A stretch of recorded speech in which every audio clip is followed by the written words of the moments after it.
and welcome to CityWorks, a production of the City University of New York School of Labor and Urban Studies and CUNY TV. I'm Laura Flanders.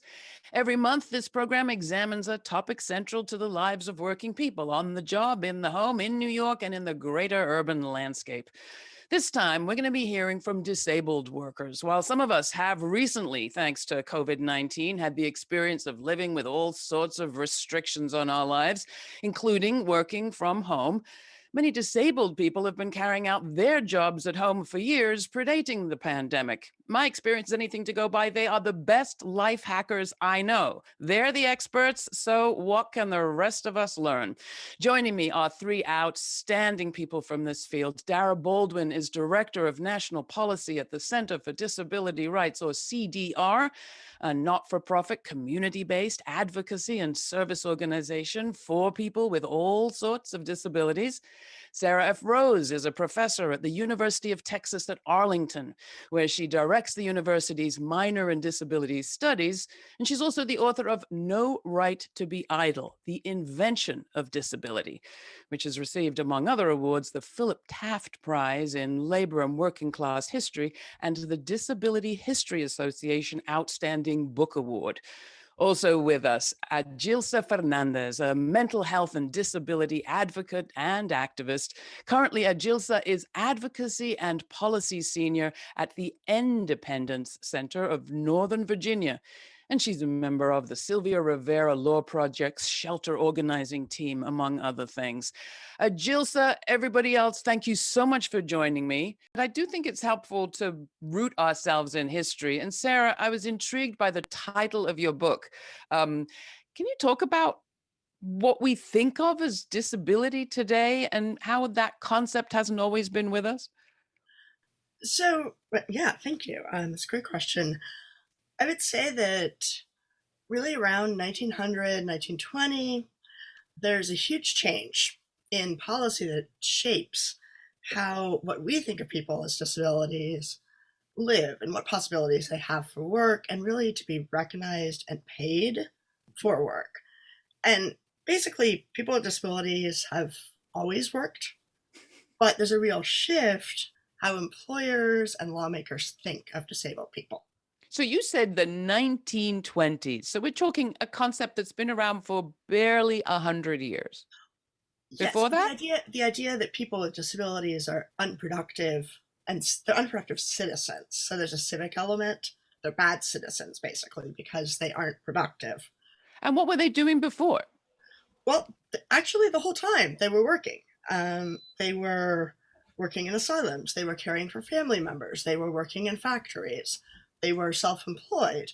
But it becomes much harder for them to find paid work on the mainstream labor market because of a nexus of changes in really the 1910s and 20s, but kind of also changes in family structure and where people work.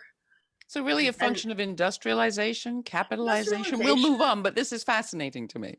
yeah, industrialization, urbanization, also the shift from extended families. Because if you have a farm family or you're an artisanal laborer and you're working largely at home, it's easy to fit in people who produce in different ways. And the thing is really disability, as we know it, the idea that someone is disabled from work, that's really what emerges right around World War One. But it didn't really matter whether someone was, say, elderly or maybe a child, because children worked in the 19th century. It was where people moved in and out of productivity. And then there's a shift to sort of black and white. People are either productive or they're not. Thank you for that. Well, with that grounding, Dara, to you, let's talk about work and payment and disability, so-called, in our economy right now. We talk a lot about sub-minimum wages. And when a lot of people think about that, they think about tipped workers, because we've heard that phrase, the tipped wage. But there's another, even more sub-wage. Talk about that, if you would. So employment for disabled people has been subminimum wage is 14C of the FLSA, which is the Fair Labor Standard Act, back in the 1930s when Sarah was talking about it.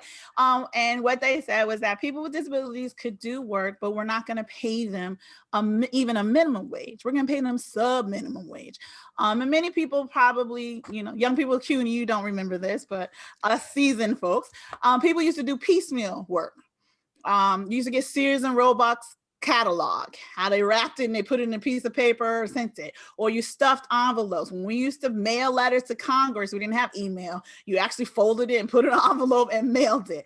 Or even now, Goodwill, places like Goodwill use this service. So what it means is that from the Department of Labor, a company can get a certificate to provide sub-minimum wage labor, which means that the people work for sub-minimum wage. We have people who actually work for 2 cents a day. We have some people who work 40 hours a week and will get a check for $14. And the reason this is done is that people, when they were disabled, we would get them out of facilities, get them out of institutions. That's our number one goal. They had no place to go, people said, right? They had no education. So what kind of jobs can they do? Well, they can do this. And they're subhuman. They're not even considered to be human. So why do we have to pay them the same amount? And so, we joined together with tip workers, but they used to go around and say food workers were the lowest paid people in the country. And I would be like, no, they're not. Disabled people get paid less than them legally, as long as this company has this certificate, which the DOL finally has a database to tell us who has these certificates around the country, and they still have them in place. Now, one thing is clear, the work we've done, they've stopped issuing those certificates, right? Jilsa, coming to you on this, hearing all of this, bringing us into this moment, where are the front lines of the fight that you're engaged in, Jilsa? Well, when it comes to work accommodations, we're addressing it now because we've seen a shift with COVID. For so long, people with disabilities have been asking for accommodations, working from home, having longer breaks, being able to communicate differently through audios or writings or so forth. And we saw that shift during COVID.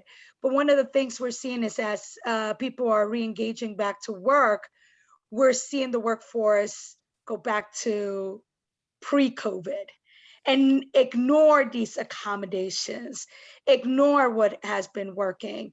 So our work mainly now is focusing on addressing the lack of accommodations as we return back to work. And why? If this worked during COVID, why are we taking it away? So talk about accommodations. When you say that word, there may be people that think, oh, let's just make sure the door is 36 inches wide. Let's make sure that there is a ramp outside.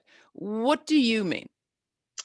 It's more than just the physical aspects of buildings. Is being able to, for example, get materials in audio, writing, and visual, right? Visual meaning like PDF files or documents, or being able to have a longer break. It really depends on the person and the disability. Sometimes that means just having more control of your schedule. So just being able to work, but at your capabilities, at the way that your brain or your body works, particularly for yourself. That's Sarah, what I mean by accommodations. Sarah, you actually issued or produced an entire sort of guide around some of these things. Can you talk about this, like what it means to create an inclusive curriculum? When I've gone to some of your websites, and it's clear that you have consciousness that I don't necessarily have. Access to education is a huge stepping stone for access to work for all kinds of citizenship status and social status. And I'd say, in classrooms, really what I've seen in my own teaching, what we see in the disability studies minor, is that disability is a creative generative force. The accommodations that Joseph was talking about, they're really important, but they're also often helpful for lots of other people, and sort of thinking not, say, as employers in the early 20th century and really today, that you need an interchangeable worker with identical bodies, but actually that workers do much better when they have flexibility, when they have control, when they have input. into how, say, a production line is working. Hmm. And that disability, navigating a world that isn't adapted for you, is a creative experience in a lot of ways. Well, I want to hear maybe some examples of what you mean, because there are many. And I have to say, I think about this moment when employers are saying, many employers are saying, we don't have enough workers. They blame too generous unemployment benefits. And I think a lot of people push back and say, no, wait a minute, we're just not quite ready to go back to working in the conditions and for the wages that we did before. We were expecting change. But give us an example. I mean, Dara, do you want to give us an example of how disability has been a creative, generative force? Sure. So let's talk about closed captioning. Closed captioning became a product of information. You could be in a bar, and a bar will have 16 different TVs, and they could, let's just talk about you at the same time, on a Sunday evening, you could watch Real Housewives of whatever, because they're on. You could watch 60 Minutes because it's doing its thing. You could watch the NFL football, and you could have a band playing because you had closed captioning going across the screen. Although that was set up for deaf people to use at work and on computer screens, it became something that is very social. People really enjoy that and need that or want it in loud places. If you're in an airport and you really want to watch CNN because something's happening, you can read what's going on the screen. So assisted life. So we call it universal, right? Like if you make something that's universally designed, everyone will use it, right? They will use it in their work and their job. And when we talk reasonable accommodations, are the accommodations that are needed to do even a chair, ergonomic chair to sit straight and sit right. There are some people who have what's called episodic disabilities. If you had cancer, you're not cured from cancer. It's still with you, but you're in remission, especially breast cancer survivors, and they needed seats to sit well. Well, then ergonomic seating became a really big thing. Like, oh, wait a minute, she's sitting up straight and her back's not hurting. Or even now, people who stand at desks, they learn that from disabled people. The last one I'll give you is also, again, a lot of deaf people. A lot of the products that we use today in our hands, our telephones, came from working with disabled people about communications, specifically deaf, but more other people. You have texting because of deaf people. So people are getting the idea there is a long list. Let's move to what is needed right now and what is actually in the works at the level of federal and local government. Jilsa, to you. Dara talked about some of the generative creativity that has come out of the experience of people with disabilities. More people today have disabilities than did before COVID-19, thanks to long haul COVID and other things. So, I mean, to be frank, all of us, if we live long enough, will have the chance to be disabled if we're lucky. Talk about what are some of the challenges that people with maybe long-term COVID are facing right now, or what some of the challenges you see in your work as people deal with the mental ramifications of what we've all been through. Absolutely. Several things here. So one, in the realms of the people who are having long haul COVID, right now it's not considered a disability. So they can't file for SSI. They can't file for disability paperwork in their jobs. So if they're having problems going up the stairs or walking, or what's something that's common, it's brain fog, they can't take a break. And many times there's barriers in the workforce where the job or HR is asking for a letter from the doctor, but it specifically has to address disability. But since we don't know enough about COVID and it doesn't fall under the category of disability yet, it's such a barrier for people to get the accommodations that they need. And then in the realm of mental health, oh, wow. I work as a peer specialist, mental health peer specialist, and the crisis that exists. I keep hearing from hospitals, psych units, and outpatients, mental health units saying, we can't even take people anymore. The wait list is over a year now. Many of these people have lost so many family members back to back to back to back. The grief is overwhelming. And yet the expectation is we got to go back to work. Yeah. We just got to keep it moving. We got to produce. That in itself causes disability.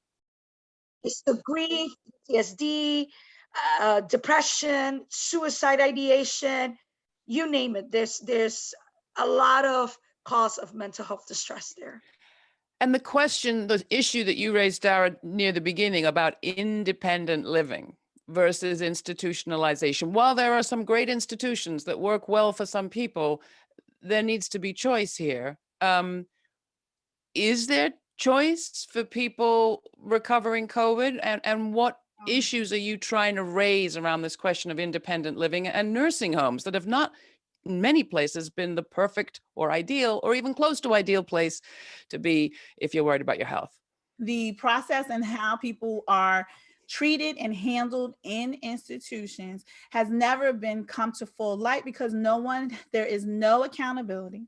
There is no oversight. We have a bill called the Disability Integration Act, which is to get people out. The Olmstead v. Lois Curtis case, let us not forget Lois Curtis' name, Black woman, says you cannot institutionalize people without their permission. And in this country, we don't have the resources to get them out. Now, while we're talking institutions, I mean, the university's an institution, a hospital's an institution, some homes haven't got a lot of transparency, a rehab center's an institution. Is there a specific kind of institution you're talking about? All congregate settings of institutions, not universities, of course not, where you hold people against their will, right? Which is a lot of places. I think that's mental health institutions, prisons, jails, juvenile justice, where there's a congregate setting where there's a lot of people and there's no LRE, least restrictive environment, which means even group homes. People don't understand. People go to a group home and the person who runs the home says everybody has to go to church today. You don't do that to people. They lock the refrigerator. You only get to eat when I say you eat. You can't have people come over. You can't have a relationship with anyone. You're not allowed to socialize. You socialize with the people I want you to socialize. So any institution that is not providing someone with their civil and human right and LRE, least restrictive environments, we are against. And that's most of the institutions in this country. So you're right? Thank you for bringing that out. But COVID has shown it's also dangerous for people, right? Not only the people who are there as, patients or there, but the staff.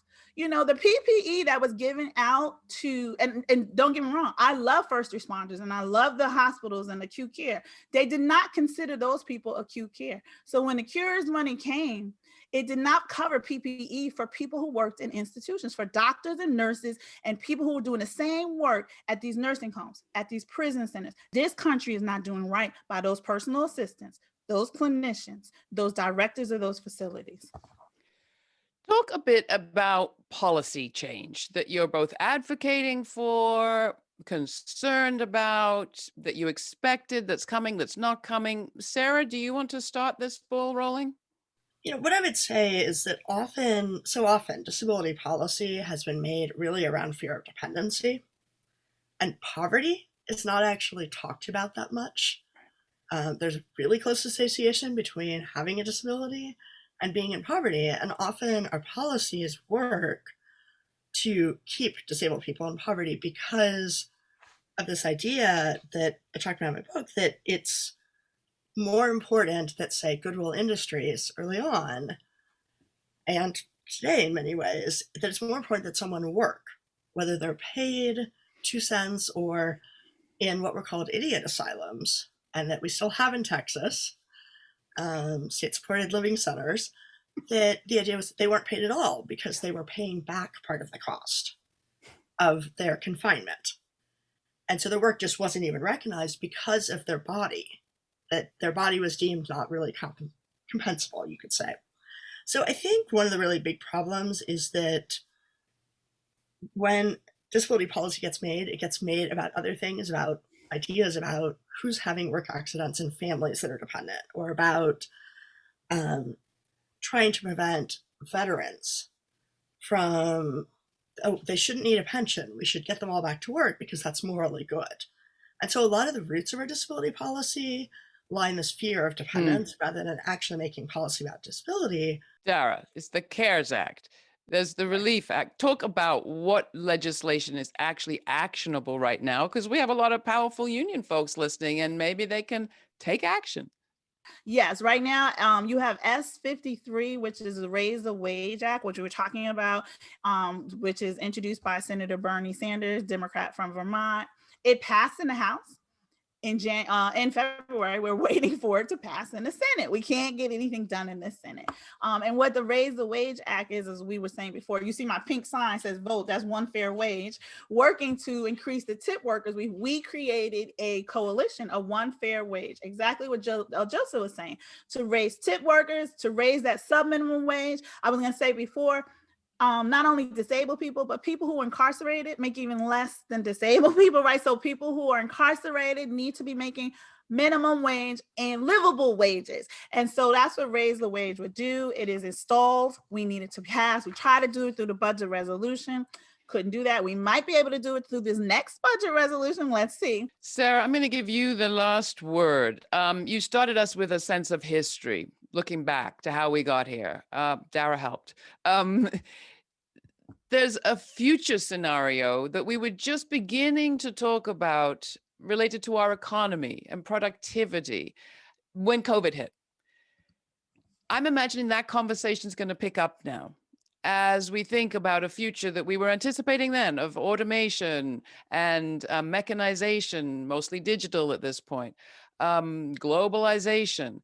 If we cling as a culture and as a society to our traditional notions of productivity and idleness, as in the title of your book, it's not just people with disabilities that are going to be feeling it. It's not just people with disabilities who are going to be deemed non-productive or idle. I know you're a historian, but looking forward, what's at stake right now for all of us if we don't get it, that the disability justice movement just might be about the collective liberation of everybody, and we perhaps should listen up? So I would say that,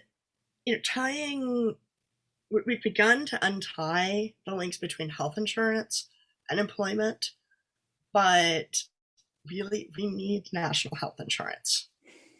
And that is huge in separating the idea that someone needs to work a certain amount of hours, a certain way, make a certain amount of money to be able to have the basis of a quality life. And I think also addressing access to mental health care. I mean, in Texas and lots of other places in the country, I would imagine New York as well, and Virginia, the county jails are the largest mental health facilities. That's where you go if you need care and can't get it. And people cycle in and out. And we also know there's like 50% of the Black people killed by police have disabilities. Numbers are, from what I've heard, even higher for Indigenous people. So sort of breaking some of those connections so that people actually have access to care, and I think incorporating chronic illness and really what people with chronic illness, people with psychosocial disabilities, their critiques, and saying, here's what works. Because what we can see also is historically, disabled people make great employees. In the sense, Henry Ford, who is a really complex guy, but he was using disabled people to stop turnover, huge labor turnover. But over and over, people have shown that if you actually are flexible, people will stay. They have lots of insights about how work is done, because we all have to navigate working with disabilities. So I think, I really would hate for us to lose all the flexibility that we've gotten. And I'm seeing the same trends of really strict agreements about being able to work from home, and that are really disheartening. And it feels like we learned a lot, and then we're kind of about to maybe forget it all. Ajilsa, I actually want to end with you because I think it's so important that we don't return to this pre-COVID normal that was not good, as far as I can see, for anybody. And I know that you agree.